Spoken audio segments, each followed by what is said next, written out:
Opposition جماعتوں کے اتحاد پاکستان ڈیموکریٹک موومنٹ کے 16 مارچ کے اسلام آباد اجلاس کو پی ڈی ایم کی مختصر تاریخ کا سب سے سنسنی خیز اجلاس قرار دیا جائے تو غلط نہ ہوگا، کیونکہ اس اجلاس نے نہ صرف اتحاد کی بنیادوں کو ہلا کر رکھ دیا بلکہ اپوزیشن کو بھی ایک دوراہے پر لا کھڑا کیا، جس کی بنیادی وجہ اسمبلیوں سے استعفوں پر اختلاف رائے ہے۔ ستمبر سن 2020 میں وجود میں آنے والا اپوزیشن کا اتحاد صرف 6 ماہ بعد ہی مختلف نشیب و فراز کا شکار ہوتے ہوئے 16 مارچ کو لرزتا نظر آیا۔ اجلاس سے پہلے بھی یہ قیاس آرائیاں کی جا رہی تھیں کہ اپوزیشن کے اندر لانگ مارچ سے قبل ہی استعفوں کے معاملے پر اختلافات ہیں، تاہم کسی کو یہ نہیں پتا تھا کہ اختلافات اتنے شدید ہو جائیں گے کہ ایک دوسرے کا سامنا کرنا مشکل ہو جائے۔ اسلام آباد میں سربراہی اجلاس شروع ہوا تو میڈیا نے ذرائع سے خبریں دینا شروع کر دیں کہ آصف زرداری نے اپنی جماعت کے استعفوں کو نواز شریف کی وطن واپسی سے مشروط کر دیا ہے اور انہیں جیل جانے سے نہ ڈرنے کا مشورہ دیا ہے۔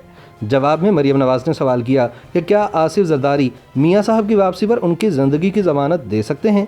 زرداری نے جواب دیتے ہوئے مریم سے کہا کہ میں نے 14 سال جیل کاٹی ہے اور آئندہ بھی جیل جانے سے نہیں گھبراؤں گا۔ اگر ہم نے حکومت کو گھر بھیجنا ہے تو ہم سب کو جیل جانے کے لیے تیار رہنا چاہیے۔ انہوں نے مزید کہا کہ اگر اپوزیشن کی اتحادی جماعتوں کو پیپلز پارٹی کے استعفے چاہیے تو ضروری ہے کہ میاں صاحب پاکستان واپس آئیں تاکہ ہم اپنے استعفے ان کے ہاتھ میں دے سکیں۔ اپوزیشن اتحاد کے اجلاس میں استعفوں کے معاملے پر گرما گرم بحث کے بعد ماحول سنجیدہ ہو گیا۔ عام طور پر مسکراتے نظر آنے والے رہنما تو بہت ہی سنجیدہ نظر آ رہے تھے۔ جمعیت علماء اسلام فے کے سیکرٹری جنرل مولانا عبدالغفور حیدری اجلاس کے دوران باہر آئے تو صحافیوں نے انہیں گھیر لیا اور سوالات شروع کر دیے، تاہم وہ چپ چاپ گاڑی کی طرف بڑھتے رہے۔ انہوں نے مختصر بات کر کے اختلافات کے تاثر کو زائل کرنے کی کوشش کی۔ ان سے پوچھا گیا کہ کیا اجلاس میں بہت تلخ باتیں ہوئی ہیں تو ان کا کہنا تھا کہ ایسی کوئی بات نہیں، نرم گرم گفتگو ہوتی رہتی ہے۔ عبدالغفور حیدری کا کہنا تھا کہ اتحاد میں 10 جماعتیں شامل ہیں، اس لیے ہم مل کر فیصلہ کریں گے، اور یہ کہہ کر وہ روانہ ہو گئے۔ اس موقع پر پیپلز پارٹی کے رہنما قمر زبان قاہرہ باہر آئے تو تیز تیز چلتے ہوئے صحافیوں سے دور جانا شروع ہو گئے، تاہم انہوں نے اتنا ضرور کہا کہ سب اچھا ہے، کوئی پریشانی کی بات نہیں ہے۔ تاہم اس وقت تک سب کو معلوم ہو چکا تھا کہ اندر سب اچھا نہیں ہے اور آصف زرداری نے نواز شریف کو پاکستان واپس آ کر بہادری دکھانے کا چیلنج دے دیا ہے۔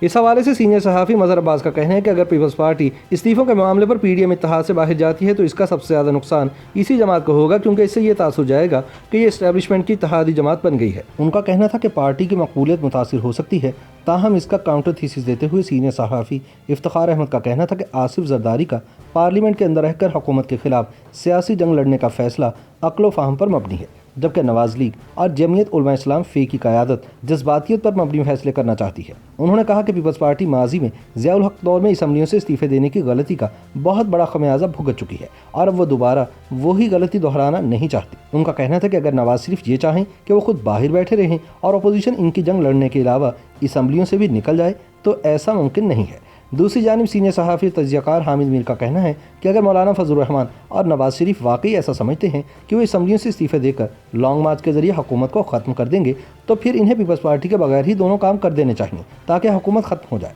حامد میر کا کہنا تھا کہ بجائے کہ پیپلز پارٹی کو یہ کہا جاتا کہ آپ اپنی سینٹرل ایگزیکٹو کمیٹی کا اجلاس دوبارہ بلا کر استعفوں کے معاملے پر اتفاق رائے کی کوشش کریں، نون لیگ اور پی ڈی ایم کی اتحادی جماعتوں کو استعفے دے کر لانگ مارچ شروع کر دینا چاہیے۔ دوسری جانب ہوا اس کے برعکس اور نواز شریف اور مولانا نے معاملے کی نزاکت کو سمجھتے ہوئے اور اس حقیقت کو مد نظر رکھتے ہوئے کہ پیپلز پارٹی کے پی ڈی ایم سے نکلنے کی وجہ سے اپوزیشن اتحاد بے اثر اور بے وقت ہو جائے گا، یہ فیصلہ کیا کہ 26 مارچ کا لانگ مارچ ملتوی کر دیا جائے اور پیپلز پارٹی کو دوبارہ سوچنے کا موقع دیا جائے۔ تاہم اپوزیشن اتحاد کے سربراہ مولانا فضل الرحمان نے اس فیصلے کا اعلان جس انداز میں کیا، اس سے تو یہی لگتا ہے کہ پیپلز پارٹی نے اپنا فیصلہ نہیں بدلنا اور اس کے اراکین اسمبلیوں سے استعفے نہیں دیں گے۔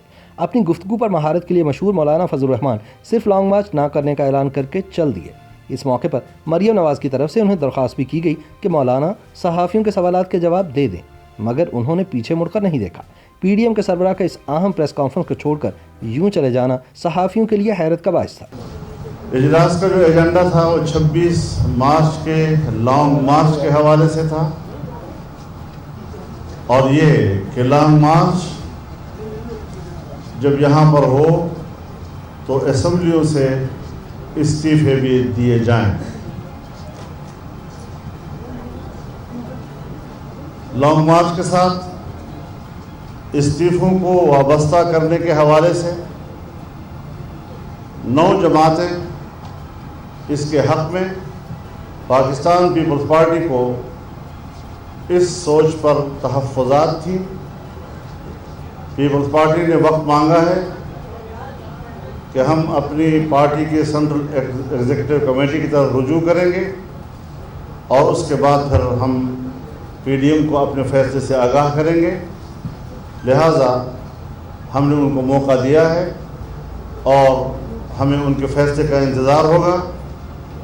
تب تک 26 مارچ کا لانگ مارچ ملتوی تصور کیا جائے گا. بہت شکریہ.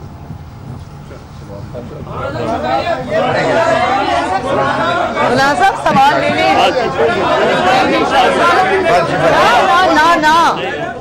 اس کے بعد مسلم لیگ نون کے سینئر نائب صدر اور سابق وزیر اعظم شاہد خاقان عباسی نے مریم نواز کو مشورہ دیا کہ وہ بھی پریس کانفرنس ختم کر دے.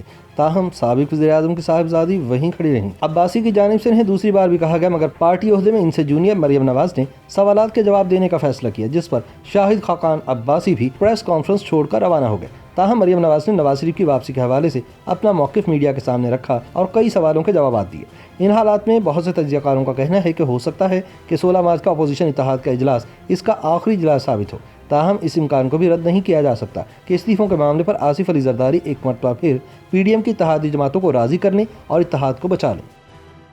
YouTube پر گوگلی نیوز دیکھنے کے لیے youtube.com کی سرچ بار میں گوگلی نیوز TV ٹائپ کریں. گوگلی نیوز کے پیج پر سرخ رنگ کے سبسکرپشن والے بٹن پر کلک کرنا نہ بھولیے. YouTube پیج پر اپلوڈ ہونے والی ویڈیوز سے باخبر رہنے کے لیے بیل آئیکن پر کلک کیجیے. آپ کو ہر نئی ویڈیو کے بارے میں نوٹیفیکیشن موصول ہو جائے گا.